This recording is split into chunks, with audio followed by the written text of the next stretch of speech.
সামাজিক জাতীয়তাবাদী সাংস্কৃতিক দল কর্তৃক আয়োজিত পরপর তিনবারের প্রধানমন্ত্রী আবশ্যক দেশ নেত্রী বেগম খালেদা জিয়ার ৮০তম জন্মবার্ষিকী উপলক্ষে আজকের এই আলোচনা সভা। উক্ত আলোচনার সভাপ্রধান সাবেক চিফ হুইপ বাবা নির্বাচিত সাংসদ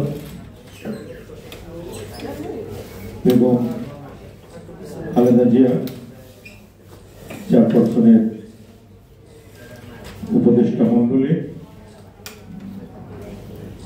উপস্থিত রয়েছেন আমাদের মঞ্চে অনেক নেতৃবৃন্দ, রয়েছেন বড় ভাই সাংস্কৃতিক ব্যক্তিত্ব মেজাবুদ্দৌলা চৌধুরী, আজকের সভার সভাপতি জনাব হুমায়ুন ব্যাপারী, উপস্থিত সামনে নেতৃবৃন্দ, সাংবাদিক ভাই বোনেরা, আসসালামু আলাইকুম। অনেক কথা আমরা বলেছি।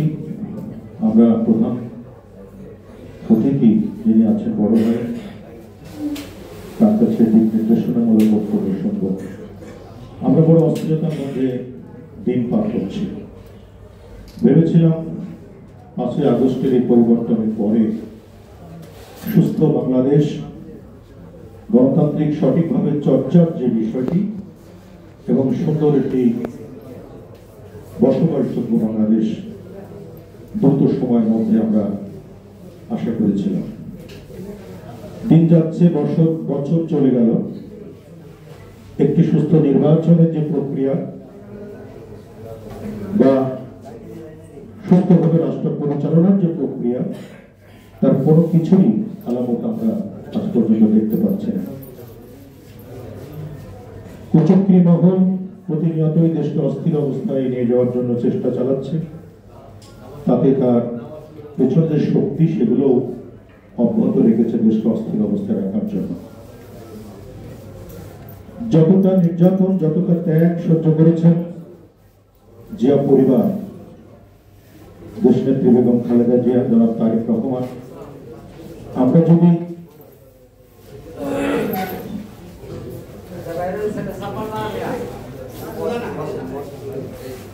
যদি একবার লক্ষ্য করি, অনেকেই বলি যে আমরা অনেক ত্যাগ করেছি। এই পরিবারের মতো ত্যাগ আসলে কি আমরা করতে পেরেছি?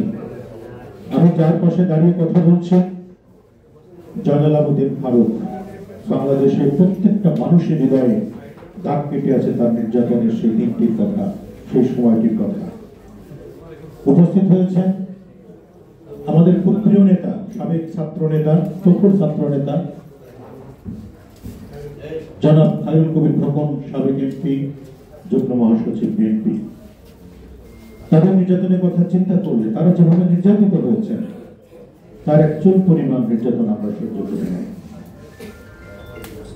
আল্লাহ পাক উপরে আছেন। এত যন্ত্রণার পরও, এত কষ্টের পরও, পরিবর্তনের পরে আমাদের নেত্রী বলেছেন একটি কথায়, কোনো প্রতিহিংসা নয়, কোনো প্রতিশোধমূলক কোনো আচরণ নয়। যার যে কাজ, সে কাজের স্বীকৃতি সে পেয়েছে। আমি বাড়ি ছাড়া হয়েছিলাম, সে দেশ ছাড়া হয়েছে। এতে তোমরা শান্ত হও, দেশকে সুন্দর করে গুছিয়ে আগামী বসবাসযোগ্য সুন্দর একটি দেশ গড়ার ব্যাপারে কাজ করো।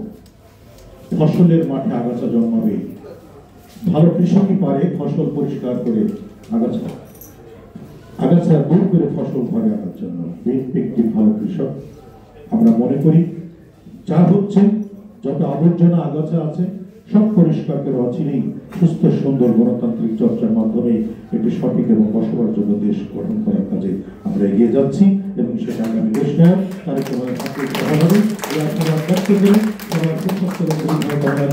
আবারও বাংলাদেশ জাতীয়তাবাদী জাতীয়তাবাদী সাংস্কৃতিক দলকে ধন্যবাদ জানিয়ে আমি আমার কথা শেষ করছি। আল্লাহ হাফেজ। বাংলাদেশ জিন্দাবাদ। আমাদের শহীদ রাষ্ট্রপতি জিয়া রহমান আমারও, বেগম খালেদা জিন্দাবাদ। আমাদের তারুণ্যের অহংকার তারেক রহমান দেশে ফিরে আসুক, আমরা সেই অপেক্ষায় আছি। সকলকে ধন্যবাদ। আসসালামু আলাইকুম।